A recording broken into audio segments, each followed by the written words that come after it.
Kamu tahu, banyak banget nih perusahaan di dunia yang sudah keluarkan dana raksasa buat beli teknologi paling baru. Mulai dari sistem ERP kelas dunia, AI super canggih, sampai platform digital yang super keren. Tapi anehnya, hasilnya malah zonk. Alih-alih bikin bisnis makin mulus, justru bikin masalah baru. Data berantakan, karyawan bingung, pelanggan kecewa. Semua itu bukan karena teknologinya yang salah, tapi karena satu hal penting: tidak terintegrasi.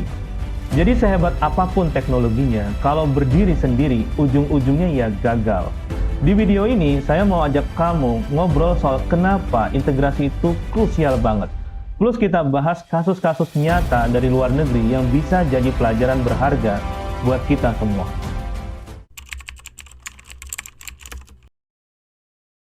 Banyak perusahaan besar di luar negeri yang ngalamin pahitnya proyek teknologi gagal.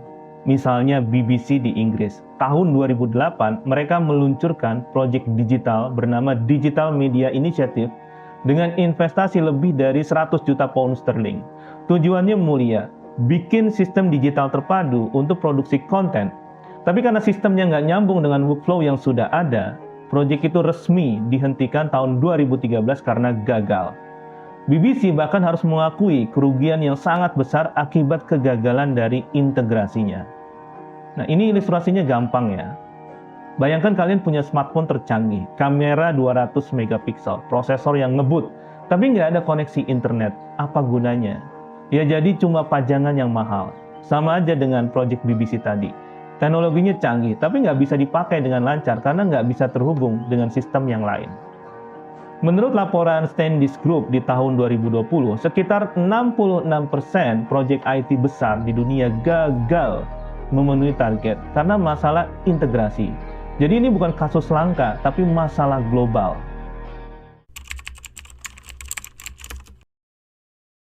Di era digital, semua bisnis butuh data yang mengalir mulus. Kalau sistem keuangan, produksi, logistik, dan penjualan tidak saling nyambung, hasilnya pasti berantakan. Itulah kenapa integrasi jadi fondasi utama. Contoh yang sukses bisa kita lihat di sebuah perusahaan bernama Zara di Spanyol. Mereka berhasil mengintegrasikan rantai pasok mulai dari desain, produksi, sampai penjualan ke toko-toko. Dengan sistem yang terintegrasi ini, Zara bisa meluncurkan desain baru hanya dalam waktu 2 minggu. Itu yang bikin mereka jadi raksasa fast fashion global. Menurut laporan Harvard Business Review di tahun 2018, keunggulan Zara terletak pada integrasi data, supply chain yang membuat keputusan bisnis lebih cepat dan tepat. Tanpa integrasi ini, bisnis akan jalan kayak orang buta di tengah jalan raya. Data ada, tapi tersebar, terserak di mana-mana. Nggak bisa dipakai untuk ambil keputusan. Makanya, banyak perusahaan luar negeri yang jatuh bukan karena kurang inovasi, tapi karena gagal dalam integrasi.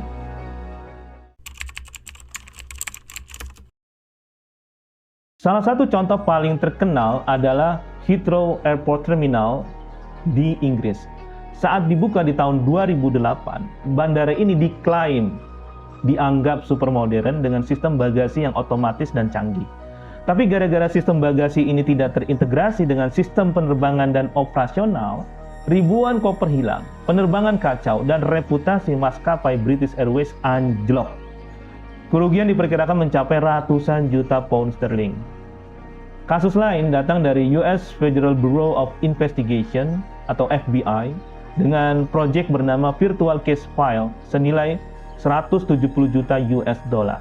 Proyek ini gagal total karena sistem investigasi digitalnya tidak bisa terhubung dengan aplikasi lain di FBI. Akhirnya, proyek dihentikan, dianggap sebagai salah satu kegagalan IT terbesar di sektor public service Amerika Serikat. Jadi, ibarat kamu punya rumah pintar dengan lampu otomatis, pintu digital, dan AC yang cerdas. Tapi kalau tiap alat punya aplikasi sendiri dan tidak saling terhubung, kamu malah capek bolak-balik buka aplikasi. Sama halnya dengan organisasi besar yang teknologinya terpisah-pisah. Bisa bikin ribet dan boros.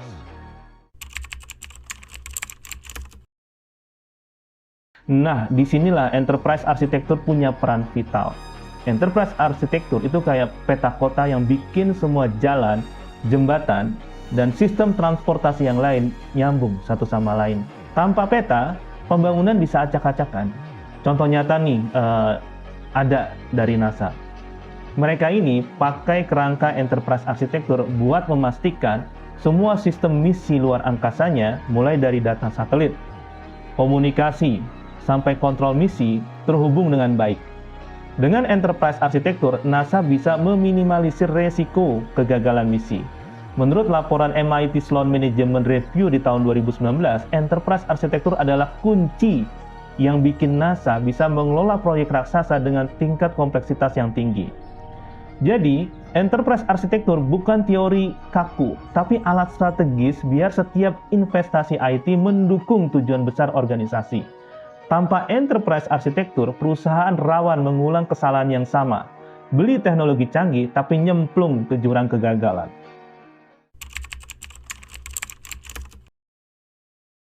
Nah, untuk mewujudkan integrasi, dunia bisnis global menggunakan beberapa teknologi kunci.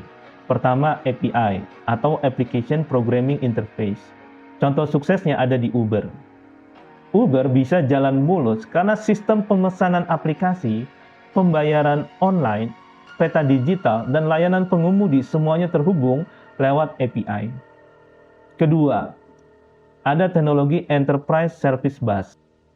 Banyak bank besar di Eropa pakai Enterprise Service Bus untuk menghubungkan sistem yang lama dengan aplikasi digital yang terbaru.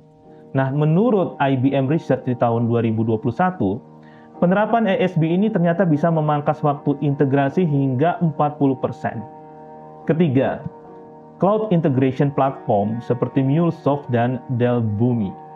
Perusahaan global seperti Coca-Cola menggunakan MuleSoft untuk mengintegrasikan ratusan aplikasi yang berbeda di seluruh dunia. Hasilnya, kecepatan peluncuran produk baru meningkat drastis. Jadi teknologi ini memang jadi tulang punggung integrasi modern.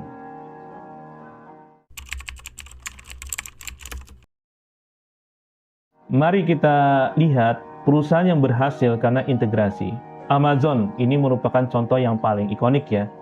Dari gudang, logistik, layanan pelanggan, sampai rekomendasi produk, semuanya terintegrasi. Makanya mereka bisa kirim barang ke customer atau pelanggan dalam hitungan jam, bahkan menit di beberapa negara bagian di Amerika Serikat. Contoh lain adalah Maersk.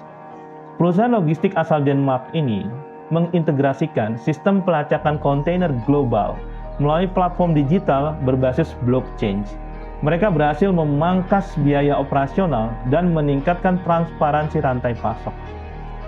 Menurut laporan World Economic Forum di tahun 2020 menyebutkan bahwa integrasi ini membuat proses logistik global jauh lebih efisien.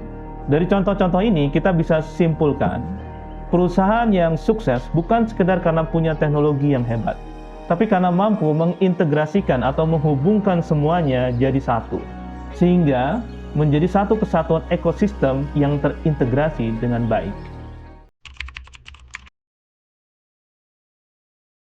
Jadi dari semua kasus tadi, kita bisa tarik satu kesimpulan. Teknologi secanggih apapun tidak ada gunanya kalau tidak terintegrasi. Lihat saja BBC, Heathrow, atau FBI. Semuanya gagal karena lupa satu hal penting, konektivitas antar sistem. Sebaliknya, perusahaan seperti Amazon, Zara, atau Maersk berhasil karena menjadikan integrasi sebagai fondasi utama. Pelajaran pentingnya, jangan terjebak pada kilauan teknologi baru. Pastikan dulu ada peta besar, ada arsitektur yang jelas, dan ada strategi integrasi yang kuat. Karena integrasi bukan sekedar tambahan, tapi inti dari transformasi digital. Bila kamu membutuhkan jasa konsultasi untuk penyusunan enterprise architecture atau master plan teknologi informasi, silakan kontak Net Solution dengan informasi kontak di kolom deskripsi di bawah ini. Kalau kamu setuju bahwa integrasi adalah kunci keberhasilan teknologi, jangan lupa klik like, share video ini ke teman-teman kamu, dan subscribe biar nggak ketinggalan insight teknologi berikutnya. Sampai jumpa di video selanjutnya, dan mari kita belajar dari kegagalan dan kesuksesan global untuk membuat masa depan yang lebih cerdas.